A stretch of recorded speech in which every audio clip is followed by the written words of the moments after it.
Esta é a aula 6 de Higiene e Segurança do Trabalho. Hoje vamos falar sobre a norma NR6, que trata de EPIs. A NR6 é uma norma regulamentadora que trata as definições e informações diversas sobre os equipamentos de proteção individual. Segundo a NR6, EPI é todo dispositivo ou produto de uso individual utilizado pelo trabalhador, destinado à proteção de riscos suscetíveis de ameaçar a segurança e a saúde no trabalho. O EPI é um equipamento de proteção e, normalmente, ele é um equipamento que protege de apenas um fator de risco. O óculos de proteção protegendo os olhos, o avental protegendo uma parte do corpo, o calçado de segurança protegendo os pés. Alguns tipos de EPIs são conjugados. E 6, o EPI conjugado. O EPI conjugado é aquele EPI composto por vários dispositivos que o fabricante associa contra um ou mais riscos que possam ocorrer simultaneamente e que possam ameaçar a segurança e a saúde no trabalho. Ou seja, todas as vezes que nós temos a exposição simultânea de mais de um fator de risco, é importante, é necessário que o trabalhador use um equipamento conjugado. O equipamento conjugado ele protege ao mesmo tempo duas partes do corpo. Exemplo, a viseira que vem conjugada com abafador de ruído, por exemplo. Então são dois equipamentos que não podem ser separados, eles têm que ser usados inclusive em conjunto. Este é o EPI conjugado.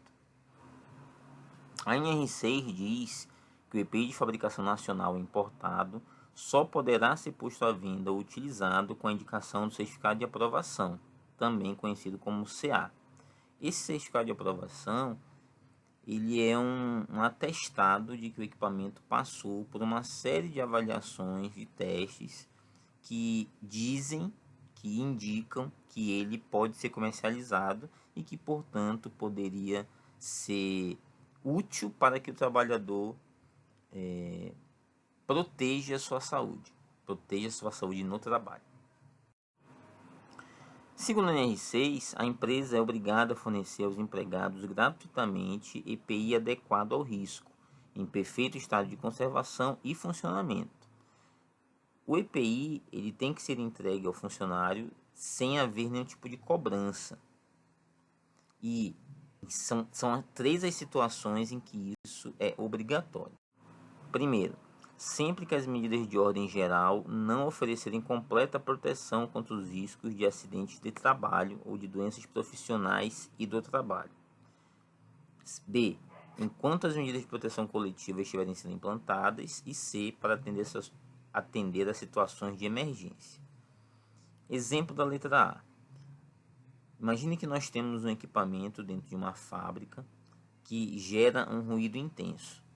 A fábrica tem a iniciativa de fazer uma manutenção nesse equipamento, mas ainda assim, mesmo com a manutenção, o equipamento continua gerando um ruído excessivo.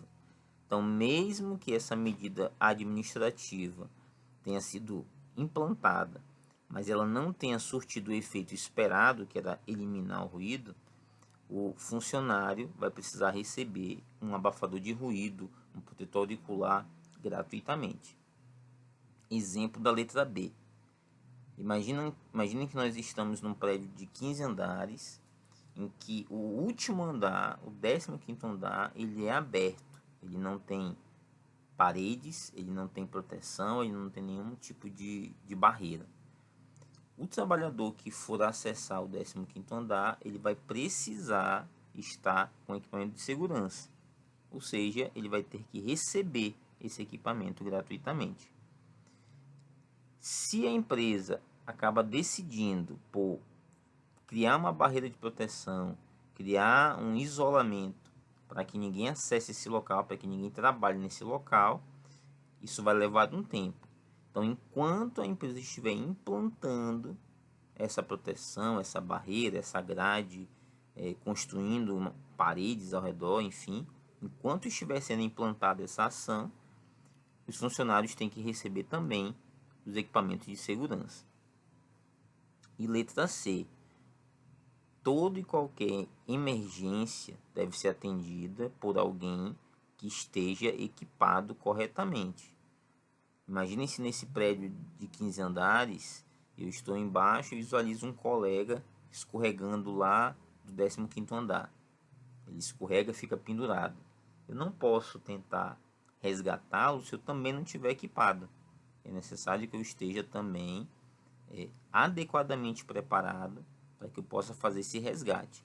Exatamente por isso que os bombeiros dificilmente eles vão acessar um local de sinistro sem estar equipados, né? Eles também têm que resguardar a vida deles.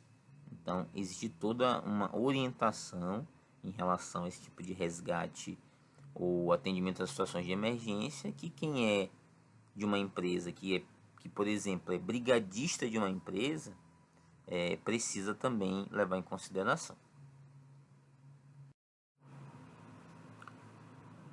A NR6 ela indica que o SESMIT é quem tem a competência, que tem a obrigação de recomendar ao empregador o EPI mais adequado a um risco específico, tá? O SESMIT ele não vai fazer isso sozinho, ele vai contar com a ajuda da CIPA e dos próprios trabalhadores que vão usar o equipamento, mas a responsabilidade direta vai cair sobre o SESMIT.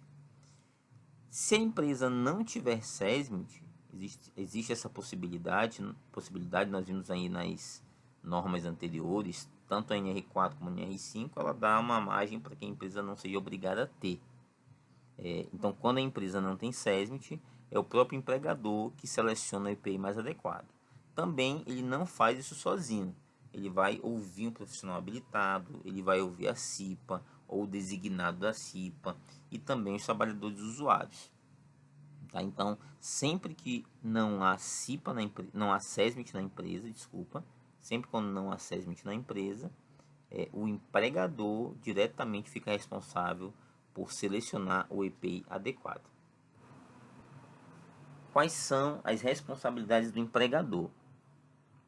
O empregador deve adquirir o EPI adequado ao risco de cada atividade, deve exigir o seu uso, deve fornecer ao trabalhador somente o EPI aprovado pelo órgão competente, deve orientar e treinar o trabalhador sobre o uso adequado, guarda e conservação. Tá? Esse último significa o quê? Que o empregador deve dar treinamento para o funcionário. Ele deve orientar como se utiliza o equipamento, como se mantém o equipamento em bom estado de conservação, enfim, todo o conjunto de regras que deve ser adotado quando se tem a utilização de EPI. É obrigação do empregador oferecer esse treinamento. Além disso, o empregador vai substituir imediatamente quando o equipamento for danificado ou extraviado, se responsabiliza pela higienização e manutenção periódica, comunica ao Ministério do Trabalho qualquer irregularidade e registra seu fornecimento ao trabalhador, podendo ser adotados livros, fichas do sistema eletrônico. Esse registro do fornecimento é uma forma da empresa garantir, comprovar de que o equipamento efetivamente foi entregue.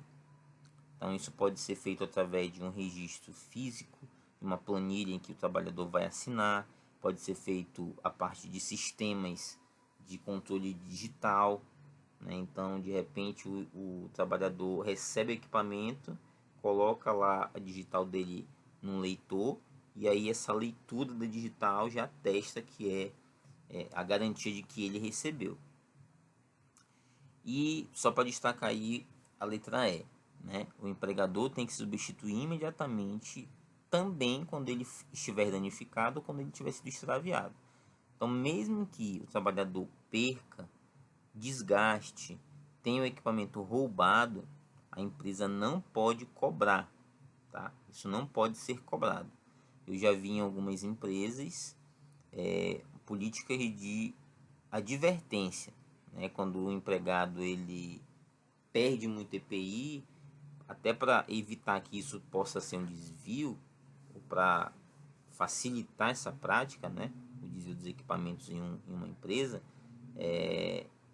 se faz esse controle a partir de advertências. Né? Então, se o trabalhador perde com muita frequência um equipamento, ele vai ser divertido. Aí ele tem chance de melhorar para evitar esse tipo de situação. Responsabilidade do trabalhador, né? Quais são as responsabilidades do trabalhador? O trabalhador deve usar o EPI apenas para os fins a que ele se destina, tá? Ou seja, ele não pode usar o equipamento fora do contexto em que ele precisa ser usado. Um exemplo básico: a bota de segurança, o calçado de segurança é para ser usado dentro da fábrica.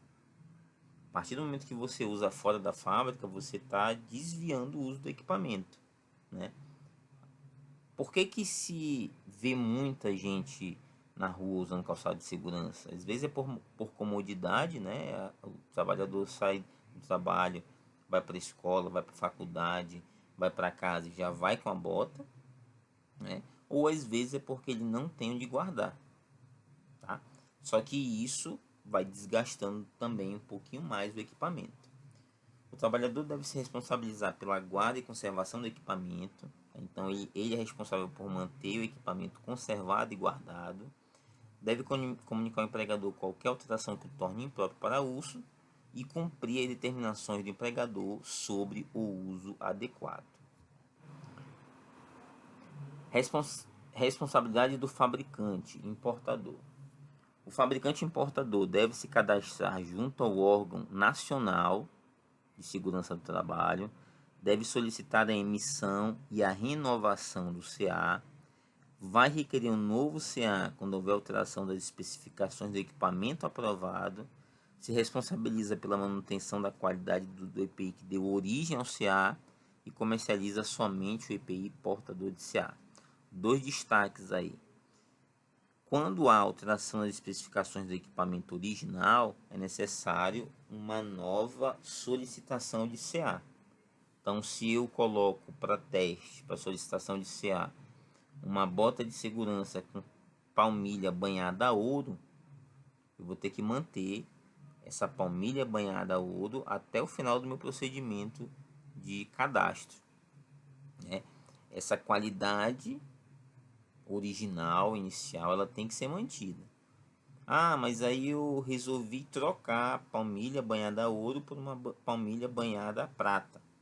Então eu tenho que requerer um novo CA porque vai ser um novo equipamento, tá? Havendo alteração das especificações, é necessário solicitar um novo CA. Além disso, o fabricante importador deve comunicar ao órgão nacional qualquer alteração dos dados cadastrais fornecidos, comercializar o EPI com instruções técnicas no idioma nacional, tá? Os manuais que vêm às vezes junto dos equipamentos de proteção podem vir em português, inglês, espanhol, francês, alemão, enfim, desde que venha também em português. É obrigatório que esteja essa informação em português. O fabricante também deve constar no EPI o número do lote de fabricação do equipamento, né? Então existe aí o número de lote que pode ser rastreado. Esse número de lote tem que ser inserido também diretamente.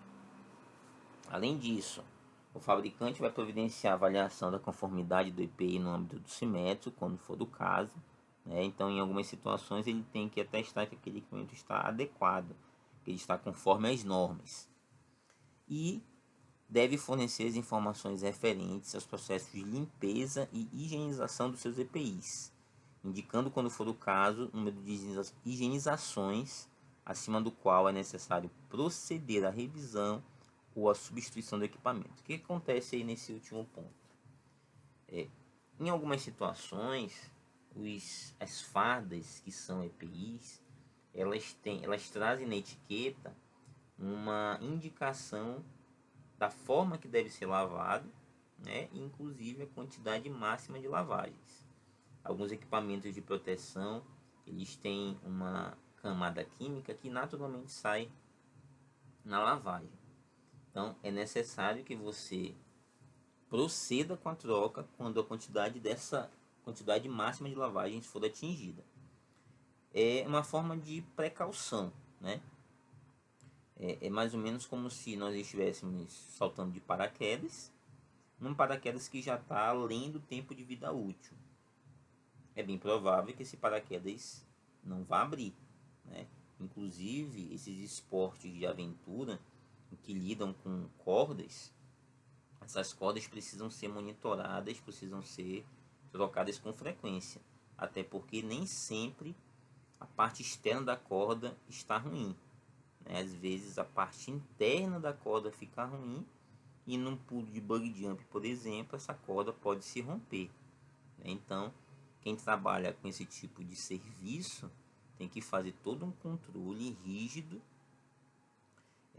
dos equipamentos e substituir, mesmo que ele esteja em boas condições, mas se eles já não estiverem na vida útil, se eles estiverem extrapolado o tempo de vida útil, é necessário fazer a substituição do equipamento. A validade do CA ela é de 5 anos para aqueles equipamentos com laudos de ensaio que não tenham sua conformidade avaliada pelo CIMETRO, né? O órgão competente ele pode se entender que é adequado, ele pode reduzir esse prazo para menos de 5 anos ou estender esse prazo para um pouco a mais de 5 anos. Essa avaliação vai ser feita de acordo com as condições do fabricante e do próprio equipamento. Normalmente, o CA tem uma validade de 5 anos. As informações obrigatórias do EPI. Todo EPI deve apresentar em caracteres indeléveis e bem visíveis. Tá? O que são esses caracteres indeléveis e bem visíveis? São caracteres fáceis de visualizar e que são difíceis de alterar, né? Como, por exemplo, gravação em alto relevo, né? Então, é muito difícil você burlar, alterar, fraudar uma informação que está em alto relevo. Para os fabricantes nacionais, é necessário que haja o nome comercial da empresa fabricante, o lote de fabricação e o número do CA. E para aqueles que são importadores, deve constar o nome da empresa importadora, o lote de fabricação e o número do CA. Percebam que não existe a obrigação de ter a validade do CA nessas informações. A validade você pode consultar de uma outra forma, mas ela não é obrigatória que essa informação esteja presente no equipamento. Se houver a impossibilidade de apresentar caracteres indeléveis e bem visíveis, o órgão nacional poderá autorizar a forma alternativa de gravação, a ser proposta pelo fabricante ou importador, devendo esta constar no CA. É mais ou menos o exemplo de uma farda de proteção, né? Então essa farda, ela não vai ser possível fazer uma gravação em alto relevo num equipamento como esse. Então você pode colocar isso através de uma etiqueta. Você insere essas informações na etiqueta, protege essa etiqueta de alguma forma.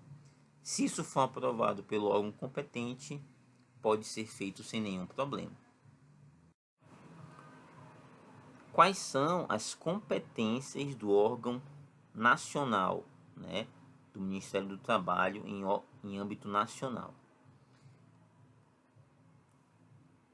Vai cadastrar o fabricante ou importador de EPI, vai receber e examinar a documentação para emitir ou renovar o CA do EPI, vai estabelecer regulamentos para ensaios de EPI, vai emitir ou renovar o CA e o cadastro de fabricante ou importador, vai fiscalizar a qualidade do EPI e pode suspender a empresa, bem como cancelar o CA. Tá? Percebam que as competências do órgão nacional estão muito voltadas a registro, a cadastro, né? Exatamente isso. Em algumas situações é o órgão nacional que faz todo o trâmite de documentação da empresa. Além disso, sempre que julgar necessário, o órgão nacional competente poderá requisitar amostras de EPI, identificadas com o nome de fabricante e o número de referência, além de outros requisitos. Para que existiria a necessidade de uma solicitação de amostras? Para uma investigação de um acidente, por exemplo. Vamos imaginar que um trabalhador se acidente usando um óculos de proteção. Mesmo usando óculos, o material cortante acabou perfurando os olhos dele. Então, o órgão competente vai solicitar da empresa, do fabricante, do distribuidor, amostras para identificar se aquele lote específico não tinha nenhum problema. Vai solicitar a amostra para verificar se estava com a documentação em dia e assim por diante. O órgão nacional requisita, solicita essas amostras e é o órgão regional quem recolhe. Então, entre as competências do órgão regional está a de recolher as amostras de EPI, fiscalizar e orientar quanto ao uso adequado e à qualidade do EPI e aplicar as penalidades cabíveis pelo descumprimento da norma. O órgão regional ele já tem uma conotação mais próxima da empresa, Ele já tem uma atuação mais próxima, mais interna na empresa. Então ele vai fazer a parte de fiscalização e orientação quanto ao uso adequado dos EPIs. Ele recolhe essas amostras que eventualmente forem solicitadas, E ele é quem vai fazer a aplicação das penalidades. Essas penalidades podem ser multas, podem ser infrações, podem ser suspensão de atividades, embargo, interdição e assim por diante. Então, o órgão regional é que tem essa conduta mais de fiscalização. O órgão nacional também fiscaliza, mas num aspecto maior, mais amplo, Então, o órgão regional e o nacional têm que trabalhar em conjunto para que as atividades sejam desenvolvidas de forma adequada. A NR6 ela traz alguns tipos de EPIs, Então, no anexo da NR6, ele apresenta todos os grupos de EPIs possíveis. Primeiro grupo, EPIs para classificação, para proteção da cabeça. Então, há uma necessidade de se usar esse tipo de EPI quando você tem riscos de origem térmica, respingos de produtos químicos, risco de contato com partes giratórias ou móveis de máquinas. Então, nós temos aí na imagem equipamentos simples como o capacete aí da segunda foto, um capacete simples, até a última foto que é uma viseira com capacete com um abafador de ruído. Então, um EPI simples e um EPI conjugado. Esses equipamentos têm aplicações diferentes, E cada atividade vai exigir um tipo diferente de EPI. Além disso, os equipamentos de proteção da cabeça devem ser usados quando tem possibilidade de impactos de objetos sobre o crânio, quando tem exposição a choques elétricos e quando tem exposição a fontes geradoras de calor nos trabalhos de combate a incêndio. Então, quando você está passando por uma área em que acima há uma atividade, você tem que usar equipamento de proteção, Em plataformas de petróleo, por exemplo, em que as pessoas, em que os trabalhadores se movimentam em plataformas de ferro, umas sobre as outras. Aquele trabalhador que está na parte de baixo, que está no nível inferior, ele precisa ficar atento ao que está vindo de cima, Então, ele precisa estar com capacete, ele precisa estar com radiocomunicador para que não sofra nenhum tipo de acidente. E em relação aos bombeiros, esse capacete tem que ter uma resistência maior ao fogo, que afinal ele pode ser requisitado para entrar em um ambiente perigoso em que esteja com algum tipo de incêndio. Então tem toda uma diferenciação em relação também à composição, à proteção desse tipo de equipamento. Proteção dos olhos e face, Aí são os óculos de proteção, as viseiras. Vão ser necessários quando houver impacto de partículas volantes, luminosidade intensa, radiação ultravioleta e infravermelha e respingos de produtos químicos. Tá? Então aí nós temos os óculos simples, como esse da última foto, apenas com a coloração diferente, que protege também de situações diferentes, até os óculos um pouco maiores. Tá? O que ocorre? Aquele trabalhador que ele usa óculos de grau, ele não pode ser obrigado a tirar o seu óculos de grau para usar o equipamento de proteção individual. Muitas vezes ele pode até nem enxergar direito. Então de nada adianta ele estar protegido, mas não está trabalhando de forma adequada. Então nesses casos se utiliza óculos maiores, né, como essa primeira e a quarta fotos. Esses óculos eles protegem uma área maior também e permitem que o trabalhador use em conjunto com ele o seu óculos de grau, né? Hoje já tem óculos de proteção individual que já vem agregado o grau que a pessoa utiliza, né? Mas normalmente são óculos feitos sob encomenda que tem um valor muito maior. Então se a empresa não quiser ou não tiver recurso para investir nesse tipo de equipamento, ela compra um equipamento mais largo, né, que cubra o rosto de uma forma mais ampla, permitindo que o trabalhador use o seu óculos de grau. Proteção auditiva, né? Quando a gente fala em proteção auditiva, a gente tem 3 tipos de ocorrência, né, quando a gente fala em ruído. Então nós temos o trauma acústico, que é temporário e que é causado por ruídos de impacto, como explosões de dinamite, bombas e rojões. Temos a perda temporária, também de caráter temporário, causado por exposição a ruído intenso, como discoteca e trio elétrico. E temos a perda permanente, que é permanente e é causada pela exposição repetida durante longos períodos a ruídos de alta intensidade, trabalhando em um local ruidoso, né, com nível excessivo de ruído. Os equipamentos de proteção individual que protegem os ouvidos podem ser desde os mais simples, como esse da segunda foto, que são protetores auriculares de plástico, né, de um tipo de plástico, mais flexíveis, até os abafadores de ruído, que são maiores, são mais robustos, tem uma carcaça um pouco mais rígida e também protegem um pouquinho melhor. Tá? Então a utilização desses equipamentos vai depender da sua atividade.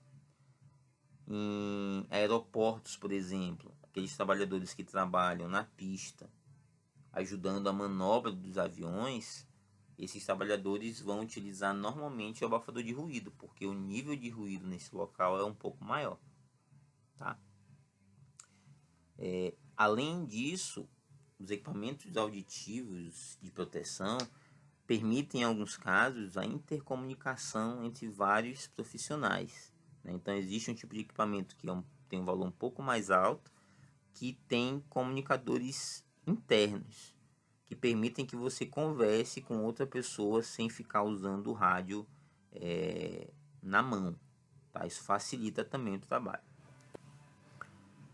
Equipamentos para proteção respiratória. Aí nós temos a necessidade de usar esse equipamento quando se tem exposição a poeiras, fumos, névoas, gases e vapores, quando há deficiência de oxigênio ou quando há temperaturas extremas. Tá? Então, quando há essas situações, vai ser necessário usar proteção respiratória, né? Essa proteção respiratória também tem uma diversidade de equipamentos, de modelos, de aplicações. Esse modelo da primeira foto é um modelo simples, não é o mais simples, porque tem essa parte branca, que é um filtro, e isso encarece um pouquinho mais em relação ao mais simples. A máscara simples, ela vai ter apenas lá como você colocar no seu rosto, e depois você vai trocando com certa frequência. A segunda e a terceira foto apresenta aí um equipamento que tem essas partes laterais redondas, que são os cartuchos. Então esses cartuchos eles podem ser substituídos quando eles já esgotaram o tempo de vida útil dele, é o ideal, é o correto, ou então quando você vai trocar o local ou o tipo de trabalho que você faz com esse equipamento. Esse equipamento é um equipamento versátil, porque permite a adaptação a qualquer situação, tá? Então, esses equipamentos são um pouco mais caros, mas a longo prazo talvez compense fazer o uso desse tipo de equipamento. Equipamentos para proteção do tronco, aí nós temos espécies de aventais, por exemplo, que vão proteger o tronco do respingo de algum tipo de produto perigoso, né? O pessoal que trabalha, por exemplo, com hipoclorito de sódio, usa às vezes esse tipo de equipamento para evitar que os pingos de hipoclorito caiam na roupa, né? Se isso acontecer, isso vai começar a deteriorar a roupa e pode ser que entre em contato com a pele, né? Então, para evitar, você usa um equipamento para proteção. Equipamentos para proteção dos membros superiores, né? Das mãos, antebraços, enfim. Aí nós temos as mangas, as braçadeiras, as luvas, cremes protetores, dedeiras, entre outros. Em relação ao creme protetor, por exemplo, existe um tipo de creme de proteção para as mãos que já é considerado um EPI, né? Então ele protege o trabalhador do contato com aquele material misturado com graxa, por exemplo, misturado com óleo, né? Então isso vai permitir que ele tenha um trabalho um pouco mais seguro. E em relação às luvas, nós temos aí uma diversidade de luvas, né?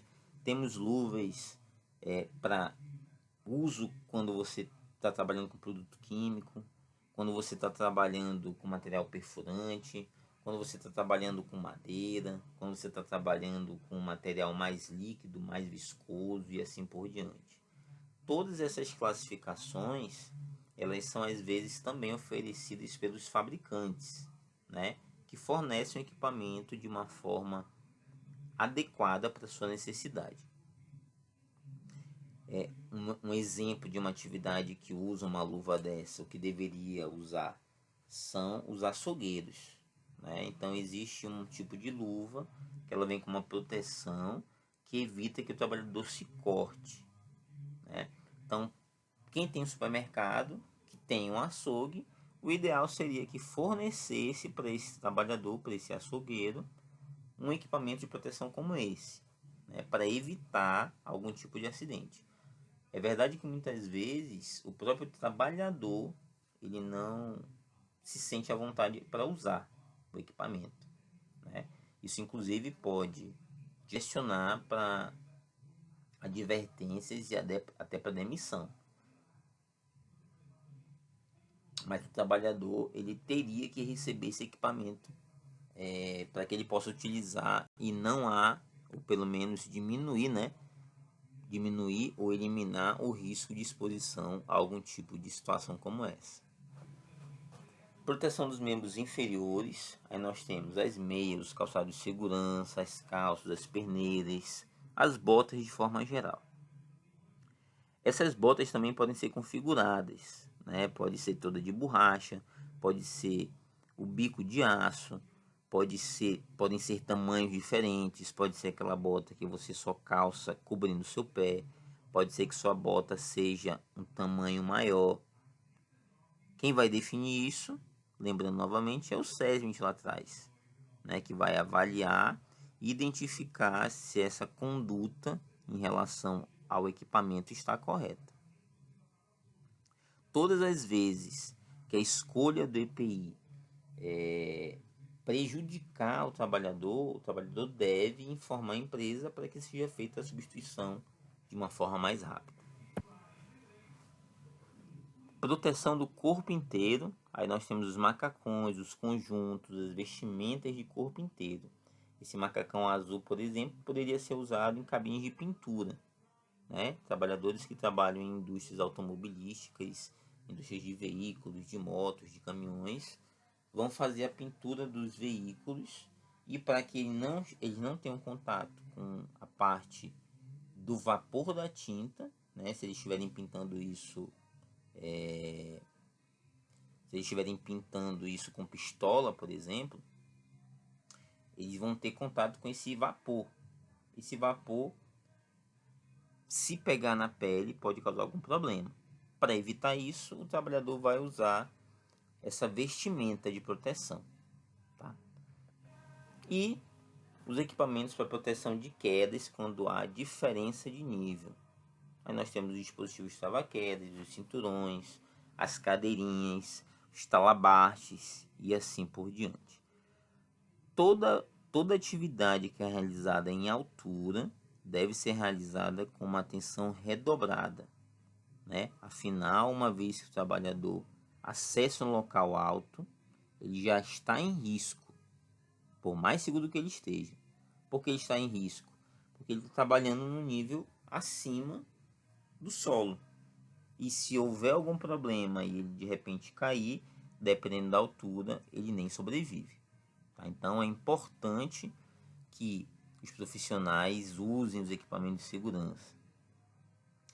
A NR6 ela estabelece esses critérios, né, para utilização de EPIs ou para fabricação de EPIs, mas ela não estabelece ou ela não traz consigo nenhum tipo de orientação mais preventiva para os trabalhadores, né? Essas informações você obtém em outros documentos. Aí nós temos documentos do Ministério do Trabalho, das fundações ligadas à segurança do trabalho, das universidades que testam os equipamentos. Todas essas condições, todas essas informações devem chegar ao conhecimento dos trabalhadores, para que eles possam desenvolver suas atividades com um certo grau de segurança. Nós temos no Brasil hoje uma diversidade de fabricantes de equipamentos. Esses fabricantes muitas vezes oferecem treinamentos próprios e gratuitos, né, para que a empresa ou para que o trabalhador tenha acesso a esse tipo de informação. Todo equipamento de proteção individual ele é de uso individual, tá? Só para lembrar aí, não é permitido você fazer compartilhamento de equipamentos, né? Imagina se um trabalhador empresta seu cinturão para um outro colega. A primeira coisa que tem que ser feita vai ser ajustar a altura dessa altura desse local em que o trabalhador desenvolve sua atividade. Se o equipamento foi ajustado para um trabalhador com uma altura de 1,90, ele não vai ser perfeitamente adequado para um trabalhador que tem altura de 1,60. Tá? Então vai ter que ser feito o ajuste dessa altura do equipamento. E isso vai levar tempo, e isso pode comprometer inclusive a atividade daquele primeiro profissional. Tá? Então, os equipamentos de proteção, eles são itens de uso individual. Cada um tem que ter o seu, cada um tem que zelar pelo seu equipamento, cada um tem que cuidar para que seu equipamento esteja em perfeitas condições. Em algumas situações, a empresa, por falta de recurso, pode optar por fazer esse tipo de compartilhamento. O pessoal da manhã vai usar um óculos de proteção e o pessoal da tarde vai usar esse mesmo óculos depois dele for lavado. Só que isso ainda pode gerar algum tipo de contaminação, né? Nós estamos vendo aí com o Covid que isso é possível. Então, é importante que as empresas entreguem os equipamentos de forma individual e que todos mantenham eles guardados e conservados, tá? É melhor você se proteger dessa forma do que sofrer um acidente, perder uma parte do corpo e acabar se prejudicando por uma desatenção pequena, né? O EPI ele incomoda em algumas vezes, tá? Principalmente aqueles que são mais robustos, que prendem um pouco mais o corpo, mas eles são extremamente necessários, tá? Um trabalho, para ser bem realizado, tem que ser feito com a utilização dos equipamentos de proteção individual recomendados, sob pena de ser colocada em risco a vida desse profissional. Agradeço a participação. Nos vemos no próximo conteúdo. Até mais.